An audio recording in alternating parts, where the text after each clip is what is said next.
Bonjour mes amis, alors je viens avec un petit peu de retard parce que vous auriez dû me retrouver hier soir à J-29 cette fois, mais j'avoue que hier j'ai été un tout petit peu perturbé par l'importante assemblée générale que nous avons tenue au Maroc, comme c'était prévu à Rabat, mais qui ne s'est pas déroulée de la meilleure façon pour de simples raisons.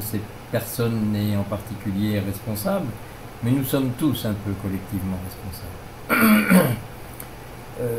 Il est difficile de mettre un ordre du jour en place quand on ne sait pas qui vient, à quelle heure la personne arrive, malgré les recommandations d'être à l'heure. Alors on a tous de bonnes raisons et par moments des cas de force majeure qui empêchent de se déplacer et qui empêchent de venir. Celui qui ne peut pas faire garder son enfant, celui qui doit accompagner quelqu'un à l'hôpital, etc. Donc il y a plein de bonnes raisons et je ne jette la pierre à personne, ce n'est pas l'objet. Mais du fait qu'on ne respecte pas la ponctualité d'une manière ou d'une autre, du fait qu'on attend qu'on soit le maximum, parce qu'en plus il y avait un représentant de l'autorité qui était venu là pour voir exactement ce que l'on faisait, ce qui était normal d'ailleurs, c'était prévu comme ça, eh bien des questions importantes ont été occultées, c'est-à-dire que tout le début, la présentation, les valeurs, pourquoi on structure les statuts de telle manière, pourquoi on compose un bureau exécutif à 7 personnes et un conseil d'administration à 12 personnes avec un comité d'orientation et de vigilance dont on n'a pas le temps de préciser ce qu'il sera et l'importance qu'il représente. Donc ça veut dire que tout ça, ça a amené à des questionnements au moment des élections, et c'est là où quand même je vais donner un petit peu mon sentiment, c'est que on s'aperçoit que où que l'on soit, partout, on a tendance à faire la course au poste, la course à la place, et non pas la course à la fonction.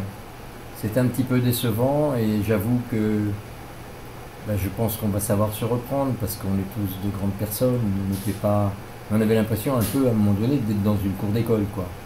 Donc même moi j'ai un peu dépassé, j'avoue, parce qu'il y a eu un terrible malentendu sur les questions de résultats de vote.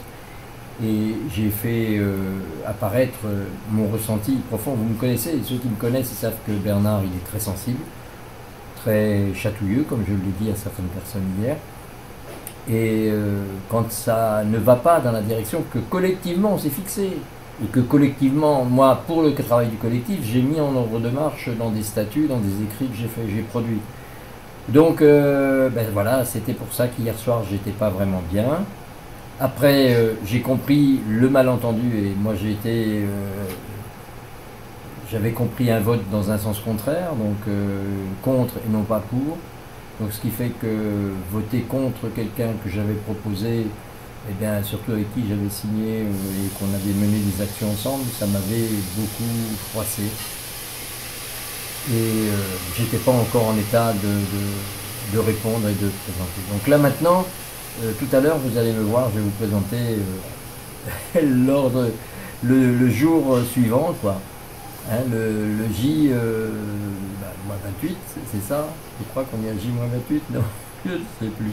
Bon allez, en tout cas c'est pour vous dire ce qui s'est passé hier, et j'ai vu qu'au Maroc il se passait ça, mais qu'ailleurs, il y a eu notamment en Guinée, par ASFES International Guinée, il y a eu des mises en place, il y a des réunions qui se font au Cameroun, au Togo, un petit peu à Madagascar et en Côte d'Ivoire. Donc il y a des rencontres qui se font sur des sujets très intéressants et qui concernent bien les objectifs de développement durable.